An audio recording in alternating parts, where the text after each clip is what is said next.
मैं हूं अदील इम्तियाज़ और ये है मेरी यूनिवर्स। यकीनन ये आपकी भी यूनिवर्स है। साइंसदानों का कुछ अरसे पहले तक ख्याल था कि यूनिवर्स लिमिटलेस और टाइमलेस है, यानी लामहदूद है और हमेशा से है। पर फिर हमें वक्त के साथ साथ ऐसे एविडेंस मिले जिससे हमें ये पता चला कि यूनिवर्स का एक आगाज़ है, ओरिजिन है, और ये विद इन लिमिट्स है, लिमिटलेस नहीं है। ये एविडेंस हमें मिले कैसे, और फिर साइंसदानों ने वो कौन सी थ्योरी दी जिसकी बुनियाद पर हमने ये सोचा कि ज़मीन एक पॉइंट से शुरू हुई। इसके लिए सबसे पहले चाहते हैं हम हबल टेलीस्कोप की तरफ। हबल टेलीस्कोप ज़मीन के गिर्द चक्कर काट रही है। ये टेलीस्कोप स्पेस में है और एक सैटेलाइट की तरह ज़मीन के गिर्द चक्कर काट रही है। इसका नाम एडविन हबल, जो कि एक बहुत मशहूर एस्ट्रोनॉमर गुजरे हैं, उनके नाम पर रखा गया। और ये दूर कहकशां की तस्वीरें हम तक लेके आती है, गैलेक्सीज की तस्वीरें खींचती है। हबल टेलीस्कोप को अगर हम देखें तो ये सोलर सिस्टम से अपनी एनर्जी हासिल करती है। इस पर सोलर पैनल्स हैं, इस पर बहुत से सेंसर्स लगे हुए हैं, जिस तरह रेडियो एंटीनास हैं जो कि रेडियो वेव्स को कैच करते हैं। इसी तरीके से कैमरे लगे हुए हैं जो दूर की तस्वीरें हमारे पास लाते हैं। पर इन तस्वीरों ने हमें बहुत ज़्यादा मालूमात दी। हबल टेलीस्कोप से हम अल्ट्रावायलेट और विजिबल लाइट के अलावा इंफ्रारेड स्पेक्ट्रम जो है, इलेक्ट्रोमैग्नेटिक वेव्स जो हैं, उनको भी देख सकते हैं और एनालाइज कर सकते हैं। जब हमने हबल टेलीस्कोप स्पेस में भेजी तो हमें एक बहुत अहम मालूमात हासिल हुई। आप जानते हैं कि जब ट्रेन आपकी तरफ आती है तो उसकी आवाज़ बढ़ जाती है, और जब ट्रेन आपसे दूर जाती है तो उसकी आवाज़ की इंटेंसिटी कम हो जाती है। इसे हम डॉपलर्स इफेक्ट कहते हैं। बिल्कुल ऐसी ही आवाज़। और ये इस वजह से होता है कि साउंड वेव्स जब फ्रीक्वेंसी उनकी बढ़ती है आपकी तरफ आते हुए तो उनकी इंटेंसिटी बढ़ जाती है, और जब वो दूर जाती हैं तो उनकी फ्रीक्वेंसी कम होती है और इंटेंसिटी कम हो जाती है। रोशनी में भी कुछ ऐसी ही सूरत हाल है। एक सितारा जब ज़मीन की तरफ आता है और ऑब्जर्वर ज़मीन पर है तो रोशनी की फ्रीक्वेंसी बढ़ना शुरू हो जाती है। अगर वो सितारा पीले रंग का है तो वो ज़मीन की तरफ मूव कर रहा है, उसकी रोशनी जो हमारी तरफ आएगी वो नीले रंग की होगी। और अगर वो दूसरी तरफ मूव कर रहा है, यानी ज़मीन से दूर जा रहा है, तो उसकी रोशनी लाल रंग की होगी। आप कहेंगे ये कैसे? मैंने इसकी एक और एग्जांपल आपको यहाँ पर दी है। ये हमारे पास एक सितारा है और ऑब्जर्वर जो है वो ज़मीन पर है। तो अगर ये सितारा ज़मीन की तरफ आएगा, ये सन है, और अगर ये स्टार या सन ज़मीन की तरफ आएगा तो हमें ये नीले रंग का नज़र आना शुरू हो जाएगा। और अगर ये हमसे दूर जाएगा तो ये हमें रेड कलर का नज़र आना शुरू हो जाएगा। उसकी वजह यह है कि जब ये ज़मीन की तरफ आएगा तो जो लाइट इससे जनरेट हो रही है उसकी फ्रीक्वेंसी बढ़ेगी। जो इलेक्ट्रोमैग्नेटिक वेव इससे जनरेट होगी उसकी फ्रीक्वेंसी बढ़ेगी, और अगर वो दूर जाएगा तो उसकी फ्रीक्वेंसी कम होगी। अब अगर हम स्पेक्ट्रम देखें तो हमें नज़र आता है कि एक स्टार जो है वो येलो कलर का है। जब वो हमारी तरफ आएगा तो ये देखें, जो येलो कलर की इलेक्ट्रोमैग्नेटिक वेव है, इसकी फ्रीक्वेंसी के बढ़ने की वजह से ये ऊपर की तरफ जाएगी। ये ग्रीन होगी, स्काई ब्लू होगी, ब्लू होगी, तो ये स्टार जो है हमें ब्लू कलर का नज़र आना शुरू हो जाएगा और इसकी फ्रीक्वेंसी बढ़ रही है। पर अगर ये हमसे दूर जा रहा है, away from the earth move कर रहा है, तो इसकी जो इलेक्ट्रोमैग्नेटिक वेव्स हमारे तक पहुँचेंगी उनकी फ्रीक्वेंसी कम होगी। वो ऑरेंज कलर का होगा, फिर रेड कलर का होगा, फिर डार्क रेड कलर का होगा। तो हमने जब देखा सितारे की ओरिजिनल जगह ये थी। अगर वो हमारी तरफ मूव कर रहा है तो हमें ब्लू कलर का नज़र आएगा, और अगर वो दूर जा रहा है तो रेड कलर का नज़र आएगा। साइंटिस्ट ने जब ये देखा तो उन्होंने सोचा कि चलें हम ज़रा गैलेक्सी को देखते हैं। हम अपनी दूर दूर की गैलेक्सीज को देखते हैं कि वो किस कलर की नज़र आती हैं, क्या वो हमारी तरफ आ रही हैं या दूर जा रही हैं। हम यूनिवर्स की सारी चीज़ों को देखते हैं। तो जब उन्होंने हबल टेलीस्कोप से यूनिवर्स को देखा तो वो हैरान रह गए, क्योंकि यूनिवर्स ज़्यादातर रेड कलर की थी। और इसका मतलब ये था कि ये सारी गैलेक्सीज, ये सारे स्टार्स हमसे दूर जा रहे हैं, और इस वजह से इनसे आने वाली जो लाइट है वो हमें रेड कलर की नज़र आ रही है, जिसे हम रेड शिफ्ट कहते हैं। अब ये देखें, यहाँ पर भी मैंने कुछ गैलेक्सीज दिखाई हैं। अगर आप इनको देखें तो जो ज़्यादा रेड कलर की है वो बहुत तेज़ी से दूर जा रही है, और जो कम रेड कलर की है वो कम तेज़ी से दूर जा रही है। ब्लू कलर की बहुत कम है जो हमारी तरफ आ रही हैं। तो हमें इससे क्या पता चला कि गैलेक्सीज जो हैं, जो कि यूनिवर्स को बनाती हैं, वो एक दूसरे से दूर जा रही हैं। अगर वो एक दूसरे से दूर जा रही हैं तो इसका मतलब यह है कि हमारी यूनिवर्स एक्सपेंड कर रही है। उसकी एग्जांपल मैंने इस छोटे से गुब्बारे से दिखाई है। अगर आप देखें तो इस गुब्बारे में जब हवा कम भरी होगी तो इन 2 पॉइंट्स के दरमियान जो डिस्टेंस है वो 2 सेंटीमीटर का है। पर अगर मैं इसमें हवा भरता जाऊंगा, ये एक्सपेंड करती जाएगी तो क्या होगा, ये डिस्टेंस बढ़ता जाएगा और ये 4 सेंटीमीटर का हो जाएगा। तो अगर ये 2 गैलेक्सीज हैं तो ये एक दूसरे से दूर जा रही हैं, इनमें डिस्टेंस बढ़ रहा है। और उससे हमने क्या अंदाज़ा लगाया कि हमारी पूरी यूनिवर्स बढ़ रही है, एक्सपैंड कर रही है, एक दूसरे से हम दूर जा रहे हैं। इसी किस्म का एक एक्सपेरिमेंट बॉब विल्सन ने किया। उसने एक बहुत बड़ा एंटीना डिज़ाइन किया और वो ये चाहता था कि जो इलेक्ट्रोमैग्नेटिक सिग्नल्स हमारे पास यूनिवर्स से आ रहे हैं वो उनको स्टडी कर सके।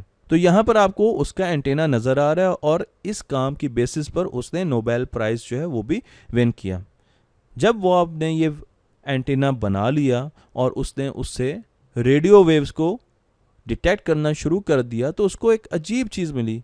हर जगह पर उसको एक नॉइज़ मिल रही थी, छोटी सी नॉइज़ मिल रही थी, जो कि उसकी स्क्रीन पर ऐसे आती थी जैसे हमारी टीवी स्क्रीन पर अगर सिग्नल ना आए तो जो हमें चीज़ नज़र आती है वो ही उसको नज़र आ रही थी। और वो सा सा सा की आवाज़ें भी आ रही थी जो हमें रेडियो पर नज़र आती हैं या सुनती हैं जब हम किसी भी चैनल पर ट्यून नहीं होते। तो बॉब ने सोचा कि आखिर यहाँ पर मसला क्या हो रहा है। उसने अपने सिस्टम को दोबारा चेक किया, उसकी वायरिंग दोबारा चेक की, उसकी अर्थिंग और ग्राउंडिंग के सर्किट्स दोबारा चेक किए, इवन जो कबूतर ऊपर बैठते थे और उनके जो फुजलात नीचे गिरते थे उनको भी साफ़ किया कि कहीं इनकी वजह से तो ये साउंड या नॉइज़ पैदा नहीं हो रही।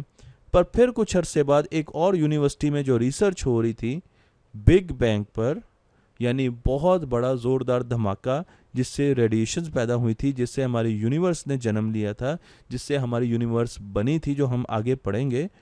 तो उनको ये पता चला कि ये जो रेडिएशंस हैं ये तो हर तरफ से आ रही हैं, ये यूनिवर्स में हर जगह पर मौजूद हैं। और ये रेडिएशन उस वक्त जनरेट हुई थी जब हमारी यूनिवर्स मार्ज़ वजूद में आई थी, हमारी यूनिवर्स क्रिएट हुई थी। उस वक्त एक बहुत बड़ा धमाका हुआ था और उस धमाके की वजह से मुख्तलिफ़ किस्म की रेडिएशन प्रोड्यूस हुई थी और ये रेडिएशंस आज हम डिटेक्ट कर पा रहे हैं। तो हमारे घरों में जितने भी टीवीज़ हैं जब हम उनको ऑन करते हैं तो उन पर जो हमें नॉइज़ नज़र आती है ये बिग बैंग जो एक्सप्लोजन हुआ था उसकी नॉइज़ है। मैं इसको आगे भी डिटेल में बताऊंगा। तो उन्होंने फर्दर इस चीज़ को कंक्लूड किया कि उस वक्त यानी टाइम 14 बिलियन ईयर्स पहले, 14 बिलियन ईयर्स पहले जब ये बहुत बड़ा धमाका हुआ था तो एक्स रेज जनरेट हुई थी। ये वो धमाका मैंने शो किया है। पर वक्त के साथ साथ वो आहिस्ता आहिस्ता वीक होती गई और हम तक जब वो पहुंची तो वो रेडियो वेव्स बन चुकी थी। हमें वो रेडियो वेव्स नज़र आ रही थी और सुनने को मिल रही थी। तो इस बिना पर उनको भी ये एहसास हुआ कि शायद तमाम यूनिवर्स जो है वो पहले एक पॉइंट थी, एक सिंगुलैरिटी थी और फिर एक बहुत बड़े धमाके के साथ पूरी यूनिवर्स जो है वो हमारी क्रिएट हुई। इसी तरीके से जो तीसरा एविडेंस है वो ये है कि नासा ने और एक सैटेलाइट जो है वो उन्होंने स्पेस में भेजी। उस सैटेलाइट ने हमें एक रेडिएशन ग्राफ बना के दिया। ये पूरी यूनिवर्स का रेडिएशन ग्राफ है। माइक्रोवेव इसको कहते हैं, cosmic microwave background radiation, CMB भी कहते हैं, टेक्निकल नेम इसका ये है। इसमें अगर आप देखें तो आपको नज़र आएगा कि कई जगह जो है वो बहुत गर्म है और कई जगह बहुत ठंडी हैं। और ये उस वक्त था जब बिग बैंग हुआ था, जब यूनिवर्स नई नई बनी थी और फिर वक्त के साथ साथ यूनिवर्स ठंडी होती गई। तो यहाँ पर जो हीटेड जोन है यहाँ से इलेक्ट्रोमैग्नेटिक वेव्स जो हैं वो हमारे तक आती हैं, क्योंकि हमें पता है कि जब कोई चीज़ हीट होती है, ग्लो करती है, तो उसमें से इलेक्ट्रोमैग्नेटिक वेव्स निकलती हैं और हम उनको पढ़ रहे हैं, हम उनको एनालाइज कर रहे हैं और उसकी बेसिस पर हम अपनी रिसर्च कर रहे हैं। वक्त के साथ साथ इलेक्ट्रोमैग्नेटिक वेव्स जो हैं वो कम होती गई और वो जो एरियाज़ थे यूनिवर्स के जो बहुत ज़्यादा गर्म थे वो ठंडे होते गए। तो हम यहाँ पर ये देख सकते हैं, इससे दो चीज़ें पता चलती हैं। एक तो ये कि ये यूनिफॉर्मली डिस्ट्रीब्यूटेड है, हर जगह पर बराबर है। तो इसका मतलब ये है कि ये जब स्टार्ट हुआ था तो ये एक बहुत छोटा पॉइंट था, इसी वजह से ये यूनिवर्स जब बड़ी होती गई तो ये यूनिफॉर्मली डिस्ट्रीब्यूटेड है। और दूसरा ये कि इनमें बहुत ज़्यादा टाइम गुजर गया है, इस वजह से अब ये बहुत थोड़े ऐसे एरियाज़ रह गए हैं जो कि अभी भी बहुत ज़्यादा हाई टेम्परेचर पर हैं। अब मैं आता हूँ कि साइंसदानों ने जो फाइनल एविडेंस लिया है, जो कि मैं पहले डिस्कस कर चुका हूँ, यूनिवर्स एक गुब्बारे की तरह एक्सपैंड कर रही है। आज अगर यूनिवर्स की ये हालत है, हम अज्यूम करते हैं, तो कुछ सालों पहले यूनिवर्स छोटी होगी और उससे भी पहले यानी चंद सैकड़ों सालों पहले और भी छोटी होगी। तो अगर हम टाइम में पीछे जाते जाएं तो एक वक्त ऐसा आएगा जब यूनिवर्स एक बहुत छोटे डॉट में मौजूद होगी, और ये मैं बात कर रहा हूँ 3.7 बिलियन ईयर्स पहले, 13.7 बिलियन ईयर्स पहले, 13.7 अरब साल पहले की बात कर रहा हूँ, जबकि हमारी कायनात एक सिंगुलैरिटी थी, एक इतना छोटा डॉट था जिसमें सारा मैटर, जिसमें सारी एनर्जी, जिसमें सारी स्पेस और जिसमें सारा टाइम इकट्ठा हुआ था। उस वक्त यूनिवर्स में ना मैटर था, ना एनर्जी थी, ना टाइम था और ना स्पेस थी। और फिर किसी ऐसी वजह से जिनका साइंटिस्ट को पता नहीं है, ये पॉइंट एक्सप्लोड किया, और इस पॉइंट के एक्सप्लोड करने की वजह से हमारी यूनिवर्स जो है एग्जिस्टेंस में आई। पर ये जो एक्सप्लोजन है, इसका जो पहला सेकंड है उसमें बहुत कुछ हुआ जिसको हम बड़ी डिटेल में अभी देखेंगे। अब आप देखेंगे जब ये एक्सप्लोजन हुआ तो ये एक्सप्लोजन एक ऐसे पॉइंट से हुआ जो कि शायद प्रोटॉन से भी छोटा था, और ये एक्सप्लोजन जो है इसने 100 बिलियंस ऑफ किलोमीटर्स जो है उससे भी ज़्यादा का सफ़र जो है वो सेकंड के बहुत कम हिस्से में यानी ट्रिलियंथ ऑफ अ सेकंड कवर कर लिया। इस वक्त यूनिवर्स में हर जगह पर एनर्जी थी, मैस नहीं था, ना ही मैटर था। पर आहिस्ता आहिस्ता आज जब हम देखते हैं तो हमारी यूनिवर्स में हमें मैटर नज़र आता है, हमें सितारे नज़र आते हैं, हमें सूरज नज़र आते हैं। तो यहाँ से आपको नज़र आएगा कि आइंस्टाइन ने जो हमें एक एनर्जी टू मैस कन्वर्जन की एक इक्वेशन दी थी, E=mc², वो हमें नज़र आएगी कि एनर्जी किस तरीके से मैस में और मैटर में कन्वर्ट हुई। पर ये वो टाइम था जब एक बहुत बड़ा एक्सप्लोजन तो हुआ पर हमारी यूनिवर्स में मैस नहीं था। इसके साथ साथ ये भी जहन में रखने की ज़रूरत है कि इस वक्त ग्रेविटी नहीं है। ये हम अभी पहले सेकंड की बात कर रहे हैं, जब ये एक्सप्लोजन हुआ, बिग बैंग हुआ, हम बिग बैंग के पहले सेकंड की बात कर रहे हैं। इस वक्त ग्रेविटी नहीं है, इसी वजह से जब ये एक्सप्लोजन हुआ तो चीज़ें दूर दूर तक फैल गई। अदरवाइज चीज़ें दूर दूर तक ना फैलती क्योंकि ग्रेविटी उनको खींच के रखती। तो साइंटिस्ट ये अज्यूम करते हैं कि पहले सेकंड के कुछ हिस्से तक ग्रेविटी जो थी, फोर्स ऑफ ग्रेविटी जो थी, वो मौजूद नहीं थी और वो उस सेकंड के कुछ हिस्से बाद आई। अब आप देखिए कि फोर्सेस जो हैं वो हमारे पास 4 हैं यूनिवर्स में। हमारी यूनिवर्स में 4 फंडामेंटल फोर्सेस हैं। पहली है ग्रेविटी, दूसरी है इलेक्ट्रोमैग्नेटिक फोर्स, तीसरी और चौथी है स्ट्रॉन्ग और वीक न्यूक्लियर फोर्सेस। अब आप इस ग्राफ को अगर देखें, इस ग्राफ में बिग बैंग यहाँ पर हुआ, यहाँ पर बहुत ज़ोरदार एक धमाका हुआ जिससे यूनिवर्स जो है वो इन्फ्लेशन हुई, एक्सपेंशन हुई यूनिवर्स की। पर यहाँ पर हमारे पास एक ही फोर्स जो है वो जनरेट हुई है। ये सुपर फोर्स हो सकती है किसी किस्म की। इस वक्त हमारे पास ना तो स्ट्रॉन्ग या वीक न्यूक्लियर फोर्स है, ना ही इलेक्ट्रोमैग्नेटिक फोर्स है और ना ही ग्रेविटी फोर्स है। तो हमारे पास इनमें से कोई फोर्स नहीं है और हम पहले सेकंड की बात कर रहे हैं। पर पहले सेकंड के कुछ अरसे बाद जो सबसे पहली फोर्स मार्ज़े वजूद में आई, आप ऐसे कहें कि ये क्रिस्टल है हमारे पास, और वो जो क्रिस्टल है वो 2 हिस्सों में टूटा और उसमें जो एक हिस्सा था उसको हमने ग्रेविटेशनल फोर्स कह दिया और दूसरे हिस्से में बाकी 3 फोर्सेस थी। उसके कुछ टाइम बाद अब जो बाकी वाला हिस्सा था वो भी टूटा और उसमें से हमें स्ट्रॉन्ग न्यूक्लियर फोर्स जो है वो मिली और क्रिस्टल जो है वो 3 हिस्सों में हो गया। एक हिस्सा ये था, एक हिस्सा ऊपर वाला था और एक नीचे ग्रेविटेशनल फोर्स का था। अब ये वाला हिस्सा दोबारा टूटा तो क्रिस्टल के 4 हिस्से हो गए और ये 4 फोर्सेस हैं। तो इस तरीके से कायनात में, यूनिवर्स में ये 4 फोर्सेस पहले सेकंड में, बिग बैंग के पहले सेकंड में आ चुकी थी।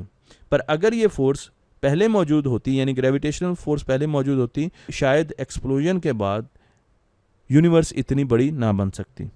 उसके बाद हमारे पास जो सबसे अहम चीज़ आई वो है बहुत छोटे छोटे पार्टिकल्स जिनसे न्यूट्रॉन्स और प्रोटॉन्स बने, इनको क्वार्क्स कहते हैं।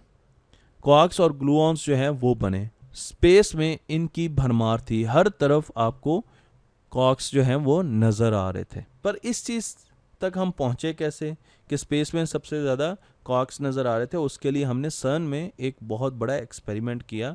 हमने पार्टिकल एक्सेलरेटर में सोने के गोल्ड के एटम्स लिए और उनको बहुत ज़्यादा तेज़ी से एक दूसरे से टकराया। स्पीड ऑफ लाइट हमने उनको एक दूसरे से टकराया, और तो जब वो एक दूसरे से टकराए तो हमें रिज़ल्ट क्या मिला? हमें यह रिज़ल्ट मिला कि वहाँ पर एक क्वार्क्स का सूप बन गया। ये क्वार्क्स जो थे ये किसी ऐसी चीज़ में तैर रहे थे जिसको हम लिक्विड कह सकते हैं, या शायद कोई फोर्स थी, इसलिए इसको क्वार्क्स का सूप कहा। साइंसदानों के लिए ये चीज़ बड़ी हैरानकुन थी। आखिर ये क्या चीज़ है जिसे वो क्वार्क्स का सूप कहते हैं? और उसके लिए फिर उन्होंने फर्दर एक्सपेरिमेंट किए। पर ये जो क्वार्क्स हमारे पास बन चुके थे, इनके एंटी क्वार्क्स जो है वो भी मौजूद थे। मैटर जो है उसकी दो इकसाम होती हैं, मैटर एंड एंटी मैटर। हमारी इस वक्त यूनिवर्स में तमाम चीज़ें मैटर की बनी हुई हैं। इस वक्त हमारी यूनिवर्स में एंटी मैटर एग्जिस्ट नहीं करता। पर जब यूनिवर्स बिग बैंग के पहले सेकंड में थी तो उस वक्त दो किस्म की चीज़ें हमारे पास एग्जिस्ट कर रही थी, मैटर एंड एंटी मैटर। अब मैटर जो है वो आप ऐसे कह सकते हैं कि अगर मैं मैटर हूँ तो मेरा जो ये मिरर में इमेज है वो एंटी मैटर हो सकता है। पर इनकी एक क्वालिटी थी, एक प्रॉपर्टी थी, और वो ये कि ये दोनों इकट्ठे नहीं रह सकते थे। तो मैटर और एंटी मैटर एक दूसरे के साथ लड़ना शुरू हो गए। जब एंटी मैटर और मैटर एक दूसरे के साथ इकट्ठे होते थे तो इसको हम कहते हैं वो एनिहिलेट करते थे। जब वो एनिहिलेट करते थे तो एक बहुत बड़ा एक्सप्लोजन होता था, धमाका होता था। तो यूनिवर्स में धमाके होने शुरू हो गए। मैं आपको एक छोटी सी एग्जांपल देता हूँ, और वो ये कि अगर एक सेब मैटर का बना हुआ है, और अगर हम उतना ही एंटी मैटर लें और उनको इकट्ठा कर दें तो वो एनिहिलेट करेंगे, वो एक दूसरे से आके ज़ोर से टकराएंगे, और वो पता है कितनी एनर्जी प्रोड्यूस करेंगे? वो 10 mega ton of nuclear bombs के इक्वल बराबर एनर्जी प्रोड्यूस करेंगे। तो अब स्पेस जो है वो तो भरी हुई थी मैटर से और एंटी मैटर से, दोनों चीज़ें जनरेट हुई थी उस सिंगुलैरिटी से। तो क्या हुआ कि वो आपस में टकराना शुरू हो गए और स्पेस में बहुत बड़े बड़े एक्सप्लोजन होना शुरू हो गए। फिर हुआ कुछ ऐसा, पर हमारा अंदाज़ा ये है कि मैटर वो जंग जीत गया। मैटर जो है उसने एंटी मैटर को ख़त्म कर दिया, और वो जो मैटर बचा उससे पूरी की पूरी कायनात आपको आज नज़र आ रही है। उससे सोलर सिस्टम्स बने, उससे गैलेक्सीज बनी, उससे हमारी ज़मीन बनी, उससे ब्लैक होल्स बने। हर चीज़ जो है वो उस मैटर से बनी जो कि बच गया था। तो ये हमारे पास अगला फेज था जिसमें मैटर और एंटी मैटर की आपस में लड़ाई हुई। साइंसदानों को एक और बड़े क्वेश्चन ने, एक मिस्ट्री ने बड़ी अरसे तक अपने हिसार में लिए रखा, और वो ये था कि मैटर से मैस कैसे बनता है। हमें पता है कि एनर्जी प्रोड्यूस हुई। एनर्जी जो है वो क्योंकि बहुत ज़्यादा बड़ी एक्सपेंशन हुई विद इन 1 सेकेंड यूनिवर्स की, तो एनर्जी जो है वो ठंडी हुई। पर एनर्जी से मैस कैसे बना, यानी ज़मीन कैसे मार्ज़े वजूद में आई, स्टार कैसे बने, गैलेक्सीज कैसे बनी, इस चीज़ को बड़ी देर तक सोचा जाता रहा। मैस के बारे में हमें बताया गया है कि फोर्स इक्वल टू एम में, यानी ये इनर्शिया होता है। अगर एक चीज़ मूव कर रही है तो उसका मैस कोशिश करेगा कि वो मूव करती रहे, आप अगर उस पर एक फोर्स एक्सर्ट करेंगे रोकने के लिए। और इसी तरीके से अगर आप किसी रेस्ट वाली चीज़ को मूव करवाने की कोशिश करेंगे तो मैस जो है वो उसको रेजिस्ट करेगा, वो कोशिश करेगा कि ये रेस्ट पे रहे जब तक कि आपकी फोर्स इतनी बड़ी ना हो जाए। मैस और वेट में फ़र्क होता है, वेट ज़ीरो भी हो सकता है पर उसका मैस जो है वो हमेशा कांस्टेंट होता है। मैस चांद और ज़मीन दोनों पर बराबर होता है। किसी चीज़ का वेट ज़ीरो हो सकता है पर मैस ज़ीरो नहीं होगा अगर वो चीज़ एग्जिस्ट करती है। तो चीज़ें मैस में कन्वर्ट कैसे हुई उसके एक एग्जांपल मैं आपको देता हूँ। आप इमेजिन करें इस कार की जो कि पानी में से गुजर रही है। हम एज्यूम करते हैं कि पानी जो है वो एक फील्ड है, तो अब क्या हुआ कि इस कार को पानी में से गुजरने के लिए ज़्यादा फोर्स लगानी पड़ रही है, तो इसका मैस जो है वो बढ़ता जा रहा है। पर अगर ये फील्ड कम हो जाए यानी पानी कम हो जाए तो इसी कार को कम फोर्स लगानी पड़ेगी। तो पिछली तस्वीर में इसका मैस बढ़ गया, पर इस तस्वीर में इसका मैस कम हो गया। साइंसदानों का ये ख्याल है कि एक ऐसी ही फील्ड एग्जिस्ट करती है यूनिवर्स में जिसे हिग्स फील्ड कहते हैं, क्योंकि हिग्स उस साइंटिस्ट का नाम था जिसने इस फील्ड का आइडिया दिया। अगर उस फील्ड को एक पार्टिकल ज़्यादा डिस्टर्ब करता है या उससे ज़्यादा इंटरेक्ट करता है, उसका मैस ज़्यादा होगा, और दूसरा पार्टिकल अगर उस फील्ड को ज़्यादा डिस्टर्ब नहीं करता तो उसका मैस कम होगा। ठीक है जी। मसलन क्वार्क और इलेक्ट्रॉन एक ही साइज़ के होते हैं तकरीबन, पर क्वार्क का जो मैस होता है वो बहुत ज़्यादा होता है और इलेक्ट्रॉन का मैस कम होता है, और उसकी वजह यह है कि क्वार्क जो है वो हिग्स फील्ड को बहुत ज़्यादा डिस्टर्ब करता है, उससे बहुत ज़्यादा इंटरेक्ट करता है, जबकि इलेक्ट्रॉन इतना नहीं करता है। इसलिए इस फील्ड को, जिसे हम हिग्स फील्ड कहते हैं, जो चीज़ जितना उसको डिस्टर्ब करेगी उसका मैस उतना ही ज़्यादा होगा, और जो चीज़ उसको कम डिस्टर्ब करेगी उतना ही कम होगा। और ये जो फील्ड थी ये हर जगह पर मौजूद थी। अच्छा, अब आपको क्वेश्चन ये होगा कि ये फील्ड आई कहाँ से।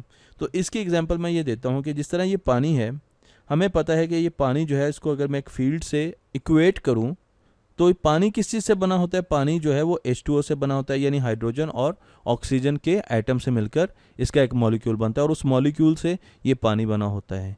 इसी तरीके से अगर ये फील्ड है, हिग्स फील्ड है, तो इसका जो यूनिट एटम्स हैं वो हिग्स बोसॉन पार्टिकल हैं, जिससे मिलकर ये फील्ड बनती है।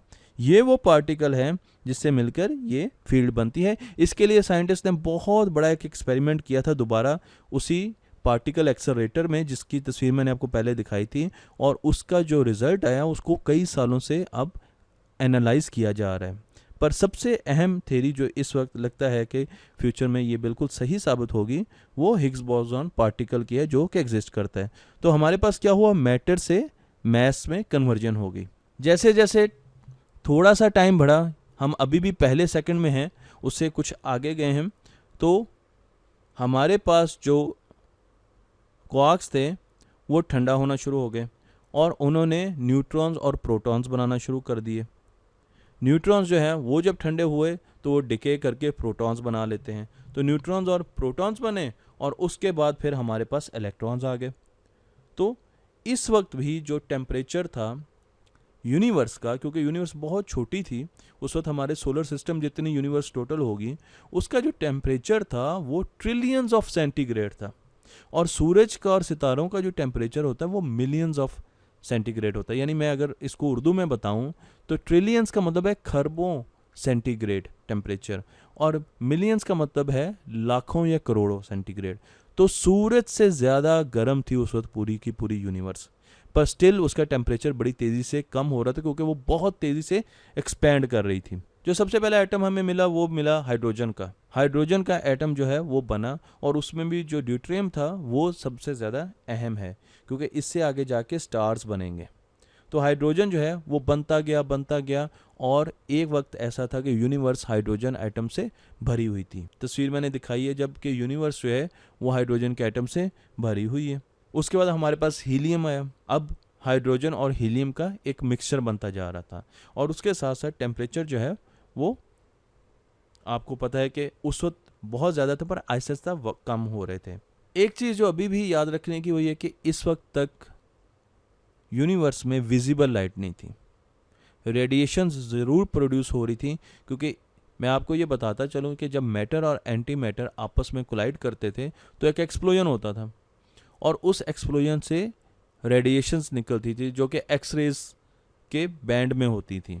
तो रेडिएशन ज़रूर प्रोड्यूस होती थी वहाँ पर विजिबल लाइट नहीं थी जो कि स्टार से बनती थी। इसलिए हम ये कह सकते हैं कि स्पेस जो है वो बिल्कुल ब्लैक थी, क्योंकि अभी विजिबल लाइट जो है वो हमारे पास नहीं आई। ग्रेविटी के होने की वजह से मैटर जो है और मैस जो है वो इकट्ठा होना शुरू हो गया। अब जब वो आहिस्ता आहिस्ता इकट्ठा होना शुरू हो गया तो हाइड्रोजन एटम जो थे वो जब अंडर प्रेशर, क्योंकि ग्रेविटी की वजह से प्रेशर था और दूसरा एक्सप्लोजन की वजह से था, और बहुत ज़्यादा टेम्परेचर था, तो जब वो अंडर प्रेशर एंड टेम्परेचर इकट्ठे हुए तो उन्होंने पहला स्टार बनाना शुरू कर दिया। जब पहला स्टार हमारे पास आया तो हमारी यूनिवर्स में विजिबल लाइट आई, हमें यूनिवर्स में विजिबल लाइट नज़र आना शुरू हो गई। उसके बाद गैलेक्सीज बनना शुरू हो गई, गैलेक्सीज के बाद सोलर सिस्टम बनना शुरू हो गया, और ये सब ग्रेविटी की वजह से हो रहा था, क्योंकि ग्रेविटी थी। मैं पीछे की तरफ देख रहा हूँ टाइम में, और मुझे 13.7 बिलियन यानी अरब साल पहले की चीज़ें नज़र आ रही हैं। और उन चीज़ों को मैं कैसे देख पा रहा हूँ? मैं मुख्तलिफ एक्सपेरिमेंट्स कर रहा हूँ। तो जब भी आप सूरज की तरफ देखते हैं तो सूरज की रोशनी आप तक 8 मिनट में पहुँचती है। इसका मतलब ये है कि अब इस वक्त जो मैं सूरज का इमेज देख रहा हूँ वो 8 मिनट पुराना है, तो मैं 8 मिनट पीछे देख रहा हूँ टाइम में। अगर कोई बहुत दूर का सितारा है तो हो सकता है कि मैं सैकड़ों साल पीछे देख रहा हूँ, और अगर मैं बहुत दूर की रेडिएशंस को देख रहा हूँ तो हो सकता है मैं बिलियंस ऑफ ईयर्स के पीछे देख रहा हूँ। हमारे पास यहाँ पर एक बिग बैंग हुआ, एक धमाका हुआ, और उस धमाके के पहले सेकंड में बहुत चीज़ें हुई, बहुत ज़्यादा इवेंट्स हुए जिनको हमने डिस्कस किया। उनमें सबसे पहले इन्फ्लेशन हुई, यानी कि बहुत तेज़ी से यूनिवर्स फैली। फिर मुख्तलिफ़ किस्म की फोर्सेस बनी, जिसमें मैंने आपको बताया ग्रेविटी थी, न्यूक्लियर फोर्सेस थे और इलेक्ट्रोमैग्नेटिक फोर्सेस थी। फिर हमारे पास क्वार्क्स बने, प्रोटॉन, न्यूट्रॉन्स बने, एंटी मैटर और मैटर की जंग हुई जिसमें मैटर जीता, और उसके साथ साथ हाइड्रोजन आइटम्स जो हैं वो मार्ज़ वजूद में है। हाइड्रोजन एटम्स जो हैं वो पहले सेकंड में मार्ज़ वजूद में नहीं आए थे। उसके बाद हमारे पास पहले स्टार्स आए, फिर गैलेक्सीज आई, और फिर Aahista Aahista solar systems, black holes चीज़ें बनती चली गई। साइंसदानों ने इस पर बहुत ज़्यादा रिसर्च की है। इसमें जो इलेक्ट्रोमैग्नेटिक वेव्स या रेडिएशन प्रोड्यूस हुई थी उनको भी आज हम, जिसको मैंने आपको बताया था कि cosmic radio active background radiations के तौर पे स्टडी करते हैं, वहाँ से भी हमें काफ़ी चीज़ें पता चलती हैं, और उसके लिए हमने मुख्तलिफ स्पेस प्रोग्राम शुरू किए हुए हैं। सैटेलाइट्स जो हैं वो यूनिवर्स में जा रही हैं, डीप यूनिवर्स में, डीप स्पेस में जा रही हैं, और हमें वहाँ की थर्मल प्रोफाइल दे रही हैं, वहाँ के टेम्परेचर्स दे रही हैं, जिनको प्लॉट करके हमें अंदाज़ा होता है कि ये एक्सप्लोजन कब हुआ और किस तरीके से हुआ। इसी तरीके से एक बहुत बड़ा गैप जो अभी भी इस थ्योरी में रहता है वो ये है कि हम ये देखते हैं कि जो पार्टिकल लेवल पर जो थेरीज हम पढ़ते हैं वो क्वांटम थेरीज होती हैं, क्वांटम मैकेनिक्स होती हैं, और जो क्लासिकल थ्योरी होती है, यानी जो सितारों की मूवमेंट, सूरज की मूवमेंट, प्लैनेट्स की मूवमेंट होती है, वो थ्योरी ऑफ रिलेटिविटी होती है, जो कि हमें आइंस्टाइन ने दी। ये वो पॉइंट है जब तमाम सितारे, तमाम गैलेक्सीज एक पॉइंट यानी एक इतने छोटे पॉइंट में कंसंट्रेटेड थे जो कि बहुत ज़्यादा डेंसिटी का था। तो ये वो पॉइंट था जहाँ पर क्वांटम थ्योरी और थ्योरी ऑफ रिलेटिविटी मिल जाते हैं। हम अभी भी इस चीज़ में स्ट्रगल करते हैं कि इन दोनों थेरीज को किस तरीके से हम एक थेरी में शामिल कर सकें, एक ऐसी थेरी हो जो इन दोनों फिनोमिना को, यानी इलेक्ट्रॉन्स, प्रोटॉन्स, न्यूट्रॉन्स, एटम के फिनोमिनास को, और उसके बाद सितारों की मूवमेंट, सियारों की मूवमेंट, गैलेक्सीज की मूवमेंट को एक ही इक्वेशन से जाहिर कर सकें। तो ये चीज़ हमारे लिए एक अभी भी चैलेंज के तौर पे हमारे सामने है। इसी तरीके से दूसरी चीज़ जो है वो ये है कि हमने यहाँ पर रेडिएशंस देखी थी, और हमने ये देखा था कि गैलेक्सी एक्सपैंड कर रही है, और जितने फेजेस मैंने आपको बताए, अगर आप इस पिक्चर को देखें तो वो फेजेस आपको यहाँ पर कहीं ना कहीं नज़र आएंगे। पर हमें ये चीज़ नहीं पता कि ये एक्सप्लोजन हुआ कैसे, हमें ये नहीं चीज़ पता कि इस एक्सप्लोजन के पीछे क्या हुआ, क्योंकि इसके पीछे टाइम एग्जिस्ट नहीं करता। यहाँ से यूनिवर्स का टाइम एग्जिस्ट करता है, और हमें ये भी नहीं पता कि यूनिवर्स में फ्यूचर में क्या होगा। क्या ये यूनिवर्स ऐसे ही बढ़ती रहेगी और आहिस्ता आहिस्ता ख़त्म होगी, या ये बढ़ते बढ़ते एक वक्त ऐसा आएगा कि ग्रेविटी इतनी पावरफुल हो जाएगी कि वो दोबारा इसको वापस रोल बैक कर लेगी और ये इसी पॉइंट पर जाके दोबारा ख़त्म हो जाएगी।